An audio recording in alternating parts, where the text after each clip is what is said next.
अस्सलाम वालेकुम नाज़रीन, बहुत बड़ी खबर है, बल्कि बड़ी खुशखबरी है कि कौम को एक नया भुट्टो मिलने जा रहा है। दूसरे नंबर पर आपको बताएंगे अरशद शरीफ के कत्ल केस के हवाले से नई अपडेट्स हैं, नई फाइंडिंग्स हैं, वो आपके गोशगुजार की जाएंगी। और तीसरे नंबर पर आपको बताया जाएगा किस तरह इसराइल ने इमरान नियाजी की हेल्प करते हुए फाइनेंशियल टाइम्स के अंदर ये इंटरव्यू करवाया है।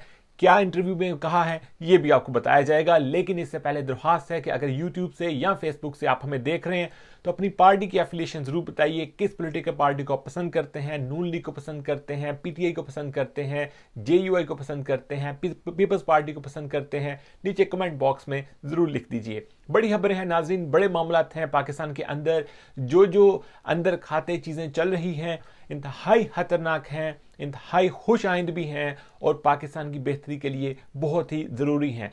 सबसे पहले बात करेंगे फाइनेंशियल टाइम्स के बारे में कि फाइनेंशियल टाइम्स के अंदर जिस तरीके से इमरान नियाजी ने अपना जितना भी बयानिया है उसे रिवर्स किया है, माफ़िया मांगी हैं और अमेरिका के साथ अपने ताल्लुकात खुशगवार करने के हवाले से बात की है, अपना जो साइफर के हवाले से जो बयानिया था वो वापस लिया है, रशिया के हवाले से अपना बयान बदला है।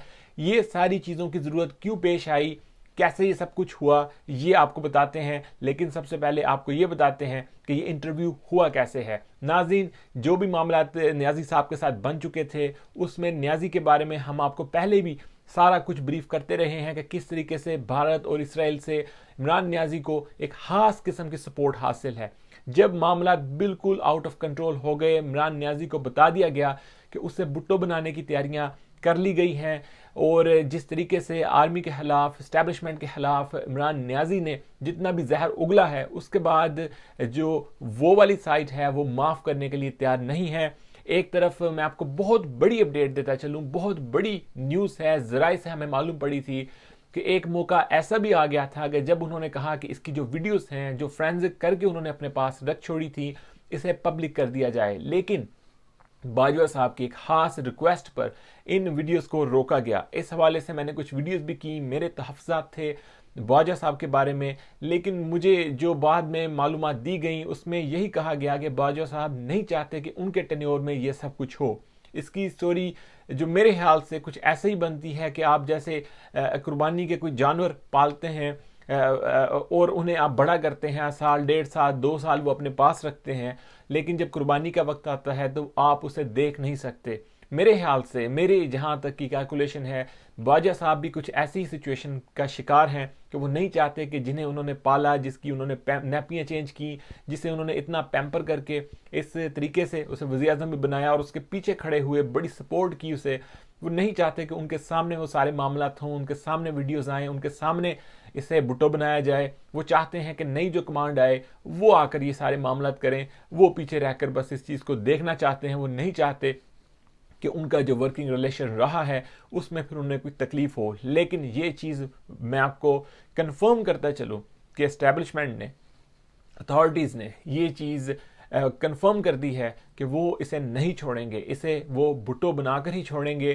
क्योंकि जिस तरीके से इमरान नियाजी ने ये सारी चीज़ें की हैं, जिस तरीके से इमरान नियाजी ने गंद फैलाया है और जिस तरीके से पाकिस्तान की एजेंसीज़ को उसने बदनाम किया है, इसकी सज़ा सिर्फ और सिर्फ भुट्टो ही है। यानी जिस तरीके से भुट्टो साहब को एक कत्ल केस के में मशवरे में उन्हें आगे पहुंचाया गया, उनको मामलात कर दिए गए। इस वक्त जो सिचुएशन है अरशद शरीफ के कत्ल केस के अंदर, अरशद शरीफ के कत्ल के अंदर जो मामलात, जो खुरा निकल रहा है वो सलमान इकबाल और इमरान नियाजी के नाम निकल रहे हैं। उसमें इमरान नियाजी ने क्योंकि मीडिया के ऊपर आकर इस चीज़ का इतराफ़ कर चुका है कि मुझे इस सारी चीज़ का पता था, मुझे मालूम था और मैंने खुद ही उसे पाकिस्तान से चले जाने का कहा। जिस तरीके से इन्होंने वजारत दाखिला KPK को इस्तेमाल करते हुए वहाँ से एक थ्रेट लेटर उसको दिया और फिर उसे उसे इन्होंने पुश किया कि वो पाकिस्तान को छोड़ जाए, ये सब कुछ इलीगल तरीके से हुआ है। मैं आपको बताता चलूँ कि जो थ्रेट लेटर्स होते हैं, किसी का अगर कोई थ्रेट आता है उसे किस तरीके से इन्होंने किसी शख्स को बताना होता है, उसका एक तरीका कार है। यानी वो DC ऑफिस से चलती है चीज़, फिर उस शख्स को बताया जाता है कि तुम्हारे खिलाफ कोई मामला होने वाला है। लेकिन इन्होंने ऊपर से वो सारी गेम की।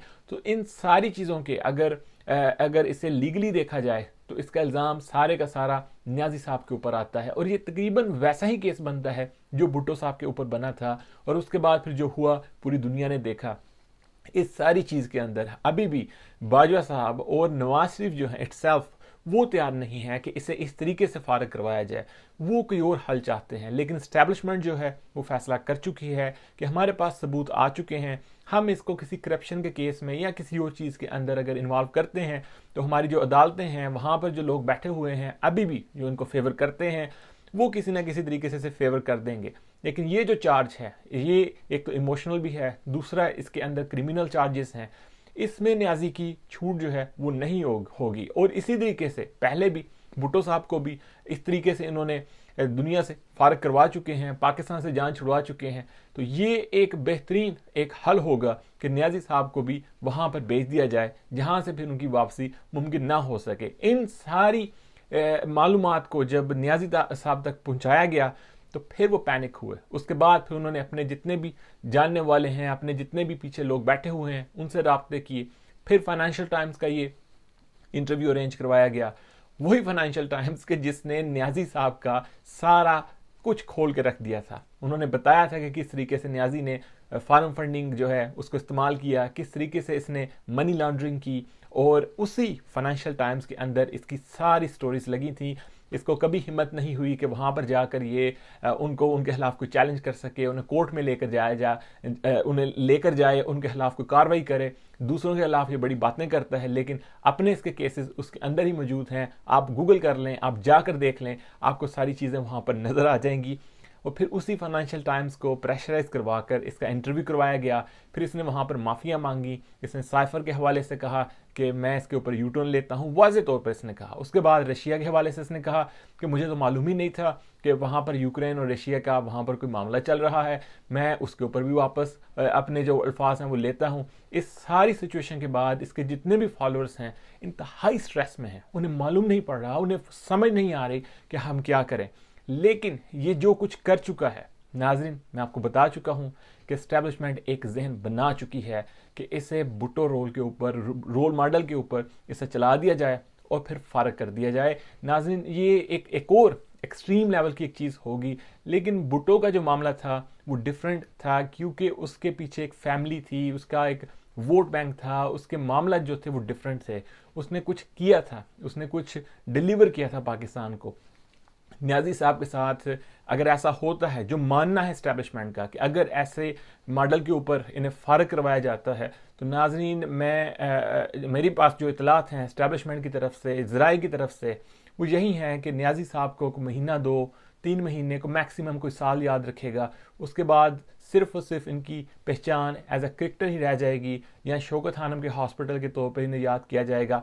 एज अ सियासतदान इन्हें याद नहीं किया जाएगा। एक ऐसा बयानिया फिर तरतीब दिया जाएगा कि लोग भी फिर भूल भाल जाएंगे। नाजरीन अनफॉर्चुनेटली पाकिस्तान के अंदर ऐसे ही होता है, ऐसे ही होता रहेगा। लेकिन जिस तरीके से न्याजी साहब ने अपनी पावर्स को इस्तेमाल किया, जिस तरीके से उन्होंने अपनी एनर्जीज को वेस्ट किया और लोगों को बेवकूफ़ बनाया, मेरे ख्याल से ये उन्होंने ना सिर्फ अपने साथ बल्कि कौम के साथ भी बहुत बड़ी ज़्यादती की है। देखते रहिए बोलता पाकिस्तान।